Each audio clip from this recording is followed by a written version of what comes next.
সুমিত্রার ঘর সংসারে আজকে রেসিপি হচ্ছে পাটিসাপটা। ক্ষীর দিয়ে পাটিসাপটা করব।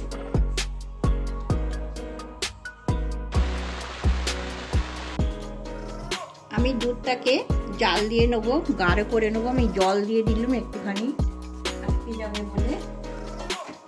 এখানে আমার ফুলকিন দুধ আছে 1.5 প্যাকেট, আমি দিয়ে দিচ্ছি। এটা ভালো করে জাল দিয়ে নেবো, ঘন করে নেব। গ্যাসটাকে জোরে করে দিলাম,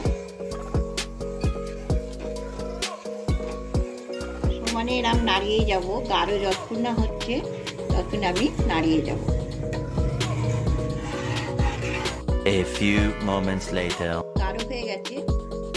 এবার আমি এখানে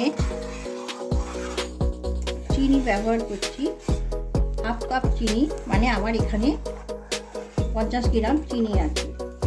চিনিটা দিয়ে দিলাম। চিনিটাকে দিয়ে ভালো করে গুলে নেব।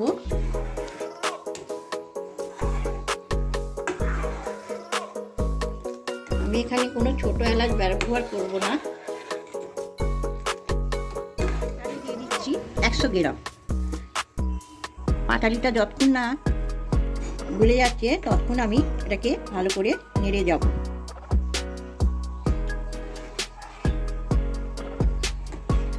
অনেক সময় দুধ কেটে যায়, ভালো পাটালি না হলে দুধ কেটে যাবে। এটা কিন্তু রেডি হয়ে গেছে, গুড়টাও গলে গেছে, চিনিটাও গলে গেছে। এটাকে আমি এখন চাপা দিয়ে রেস্টে রেখে দেবো। আমি গ্যাসটাকে বন্ধ করে দিলাম। দেখুন এবার আমি কি করছি পাটিসাপটাতে। এখানে আমার ঘরে বাটা আতপ চাল আমি ঘরে মিক্সিতে বেটে রেখেছি। এখানে আমার ময়দা আছে 1 কাপ, 1.5 কাপ ময়দা নিয়ে নিলাম, 200 গ্রাম। 1.5 কাপ আমি 1 কাপ চাল গুঁড়ি নিয়ে নিলাম, আতপ চালের গুঁড়ি। 1 চামচি নুন নিয়ে নিলাম।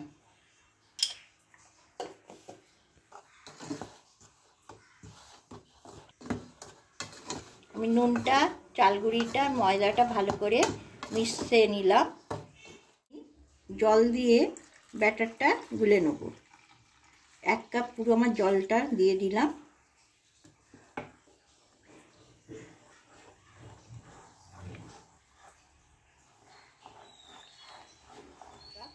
জল নিয়ে নিলাম।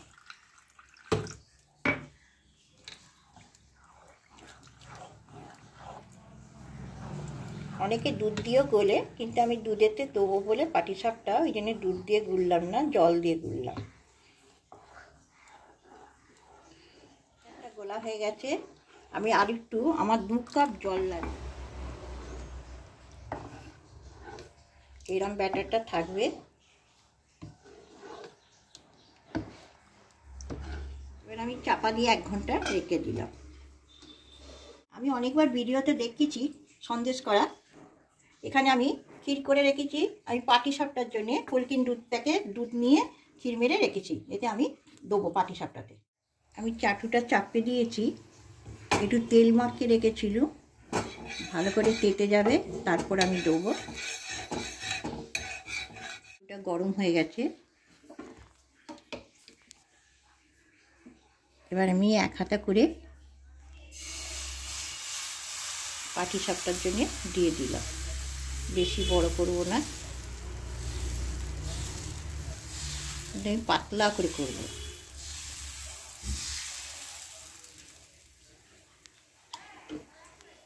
চামচির ডগে করে অল্প করে করে তেল দেবো। পুরটা দিয়ে দেবো, ক্ষীরের পুর।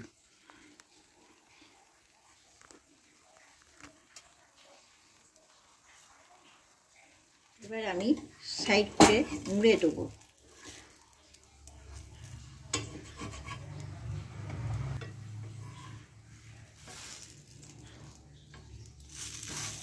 আমি একদিকটা শুরু করে মুড়ে দিলাম, চেপে দিলাম, আর একদিকটা ফাঁকা রেখে দিলাম।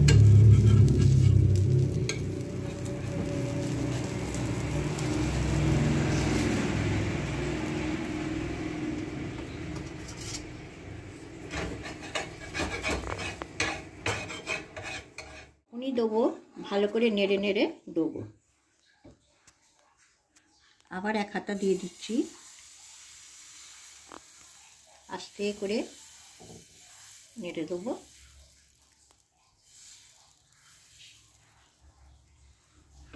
আবার আস্তে আস্তে অল্প অল্প করে তেল, আমি তেলটা নিইনি, একদম একটু একটু করে তেল দিয়ে দেবো।